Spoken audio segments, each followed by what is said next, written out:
RERA का नया national level का यूनिफाइड पोर्टल आ रहा है, जहां की देश भर के हाउसिंग प्रोजेक्ट्स की डिटेल्स एक ही जगह पर होगी। यह है रेरा का रीब्रांडिंग, इमेज मेकओवर, या है रेरा पर उठ रहे सवालों पर पर्दादारी। देश में शायद ही किसी कानून को लेकर आम जनता, आम उपभोक्ताओं के मन में इतनी उम्मीद जगाई गई थी जितनी रेरा को लेकर। एक ऐसे देश में जहां की लगभग हर घर खरीदार अपनी जिंदगी भर की कमाई बेलगाम बिल्डरों को देकर त्रस्त था, वहां रेरा को एक जादुई छड़ी की तरह दिखाया गया था। वादा किया गया था कि रेरा आएगा तो प्रॉपर्टी मार्केट में सब ठीक कर देगा। वैसे शुरुआती दिनों में बिल्डरों के मन में एक डर भी था कि कहीं एक रियल एस्टेट रेगुलेटर रेरा के आने के बाद उनकी मनमानी बंद ही ना हो जाए। लेकिन जब रेरा फाइनली 2017 में लागू किया गया, बड़े ही जोर शोर से भारतीय रियल एस्टेट के इतिहास का सबसे बड़ा रिफॉर्म बता करके, तो निकला पिटारे में से महज एक चूहा। लोग रेरा को कहने लगे टूथलेस टाइगर, लेकिन एक टाइगर का दिखने का भी कम से कम डर तो होता है, चाहे टूथलेस ही क्यों ना हो। लेकिन आज रेरा एक्चुअल में है महज बिल्डर्स का डिफेंस मैकेनिज्म, एक जस्टिफिकेशन कि अब तो रेरा आ गया है और अब हम सब कुछ एज पर रेरा ही कर रहे हैं। लेकिन नहीं बदले हालात। आम घर खरीदारों के, और शायद ही देश में पहले किसी कानून ने, किसी क्वासी जुडिशियल बॉडी ने इतना निराश किया था जितना कि रेरा ने किया है। और अब किया जा रहा है फिर एक नया दावा कि रेरा का नया यूनिफॉर्म पोर्टल लाएगा रियल एस्टेट में और भी पारदर्शिता। उफ, ये मासूमियत।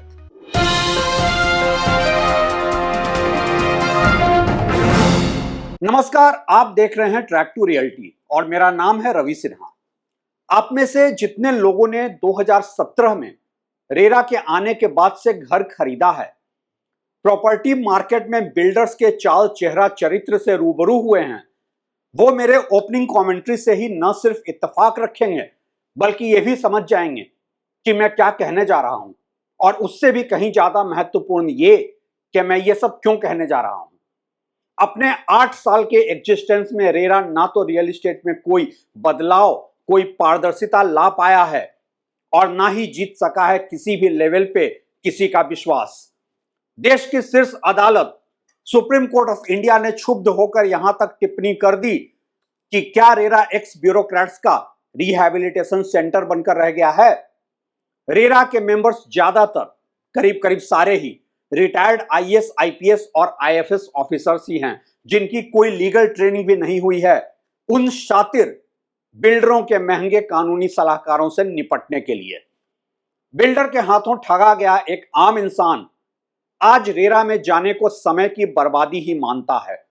वो कंज्यूमर कोर्ट्स पर ज्यादा विश्वास करता है, और ऐसा तब जबकि देश भर में प्रॉपर्टी मार्केट को लेकर आम जनता में एक फाइनेंशियल एजुकेशन और लीगल अवेयरनेस की इतनी कमी है।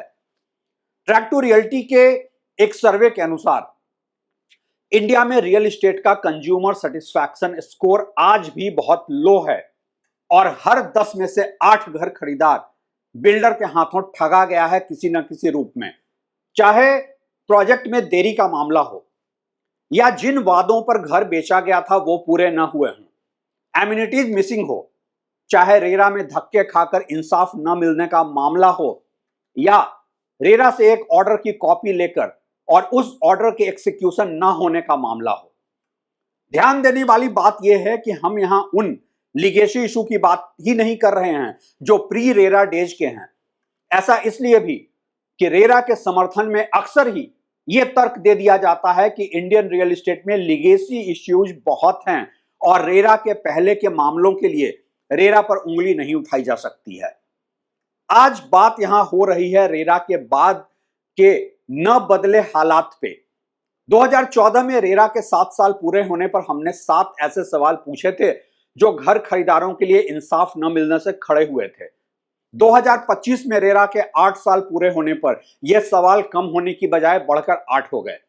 यह सब आप अपने इस चैनल ट्रैक टू रियलिटी पर देख सकते हैं और समझ भी सकते हैं कि कैसे रेरा के होने से आम घर खरीदारों पर इसका कोई माकूल असर हुआ ही नहीं है। और अब आया है नया शिगुफा रेरा को लेकर कि यूनिफाइड रेरा पोर्टल होगा। मुद्दा फिर वही, क्या कुछ बदलेगा भी रेरा के देशव्यापी यूनिफाइड पोर्टल से? सारे रियल एस्टेट के स्टेक होल्डर्स तो minister for housing and urban affairs Manohar Lal Khattar के यूनिफाइड रेरा पोर्टल की घोषणा के बाद से ही ऐसे ऐसे बयान दे रहे हैं जैसे कि यह कोई अपने आप में क्रांतिकारी कदम हो। और क्यों ना करे वो ऐसा, कुछ तो सरकार के करीब दिखने की मजबूरी है, तो कुछ ये रियलाइजेशन और शायद मंद मंद मुस्कान कि ऐसे ऐसे सिगुफे से इंडस्ट्री की ग्राउंड रियलिटी तो बदलने से रही। ना उनके ऊपर लगेगा कोई लगाम और ना ही बदलेंगे घर खरीदारों के लिए जमीनी हालात। ऐसा क्या होगा इस यूनिफाइड रेरा पोर्टल में आखिर, जो इंफॉर्मेशन अभी तक अवेलेबल ही नहीं है? बस यही ना कि देश भर के प्रोजेक्ट्स का रेरा डिटेल्स एक साइट पर उपलब्ध होगा। वो इंफॉर्मेशन तो आज ऐसे ही उपलब्ध है और गूगल और एआई के जमाने में उसे ट्रैक करना या कंसोलिडेट करना क्या ही मुश्किल है। हां, बस फर्क इतना होगा कि जो जानकारी एक साइट पे उपलब्ध नहीं है वो एक जगह पर उपलब्ध कराई जाएगी। ऐसे सारे प्रोजेक्ट के इंफॉर्मेशन को एक यूनिफाइड पोर्टल पर डालने से कैसे आएगी ट्रांसपेरेंसी? कैसे बदलेंगे रियल एस्टेट के वो हालात जहां की बिल्डर कर रहा है मनमानी और घर खरीदार है परेशान? कई ऐसे सवाल हैं जिसका जवाब किसी के पास नहीं है और ज्यादातर कानून के वो जानकार भी जो रेरा में प्रैक्टिस करते हैं वो भी दबी जुबान से ही सही ये स्वीकार कर रहे हैं कि ये सब बस एक लेवल पर एडमिनिस्ट्रेटिव एक्सरसाइज ही है। लेकिन मीडिया की लगा दी गई है ड्यूटी कि अच्छे बच्चों की तरह होमवर्क करो, और होमवर्क ये करो कि रिपोर्टिंग करो कि यूनिफाइड रेरा पोर्टल से ट्रांसपेरेंसी आ जाएगी। और ऐसी रिपोर्टिंग में कोई सवाल पूछना या काउंटर आर्गुमेंट देना भी मना है। खैर, मीडिया की भी अपनी अलग ही मजबूरी है। कुछ सरकारी विज्ञापनों की लाचारी है तो कुछ बिल्डरों के विज्ञापनों के कर्ज अदा करना है।